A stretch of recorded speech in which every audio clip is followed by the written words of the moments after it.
9. Merancang pembelajaran inovatif. Kegiatan belajar 1. Prinsip perancangan pembaruan dalam pembelajaran. Munculnya pembaruan dalam pembelajaran.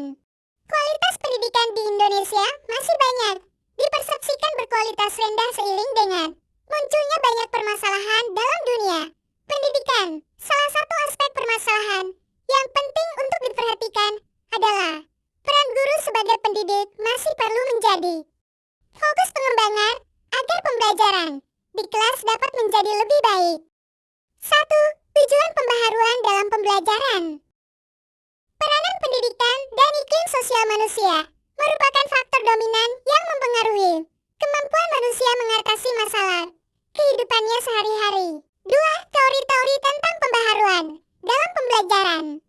A. Teori belajar Gaggen. Robert Gaggen mengemukakan bahwa belajar terjadi apabila ada perubahan sebelum dan sesudah pemberian stimulus rangsangan pada seseorang.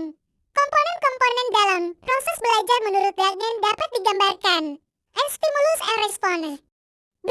Model IDDE. IDDE merupakan singkatan dari 1. Analisis, 2. Design, 3. Development, 4. Implementation, dan 5. Evaluations.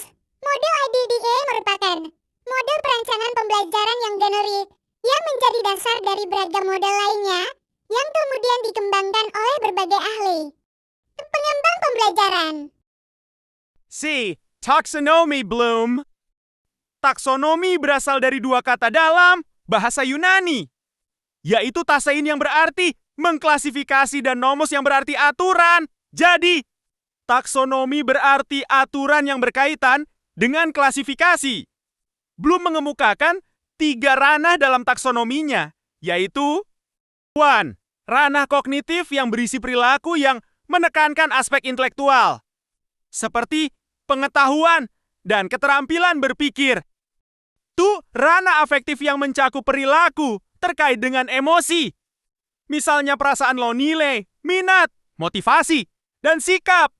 3. Ranah psikomotorik yang berisi perilaku yang menekankan fungsi manipulatif dan keterampilan, motorik atau kemampuan fisik, berenang, dan mengoperasikan mesin. Prinsip-prinsip perancangan pembelajaran. 1. Respons baru diulang sebagai akibat dari respons. 2.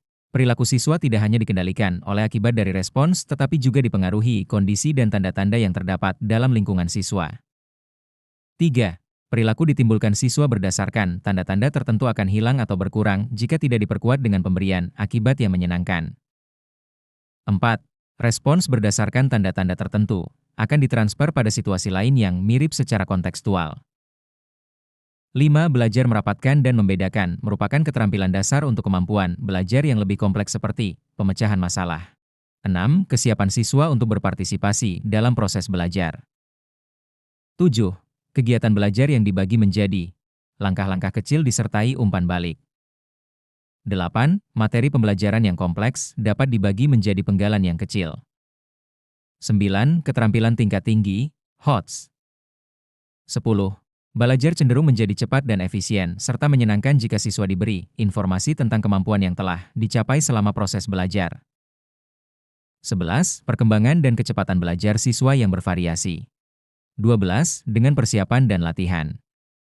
Kegiatan belajar 2. Langkah-langkah pengembangan, rancangan pembelajaran. Model pengembangan rancangan pembelajaran. Pengembangan rancangan menurut Geni diberikan dalam 9 langkah yaitu: pertama, menarik perhatian siswa. Kedua, menjelaskan tujuan pembelajaran. Ketiga, merangsang ingatan siswa.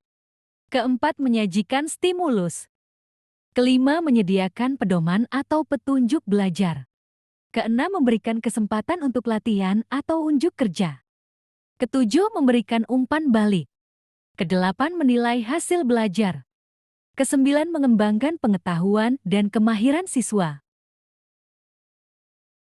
Pengembangan pembelajaran model EDI memiliki tahap-tahap pengembangan seperti analisis, desain, pengembangan, implementasi, dan evaluasi.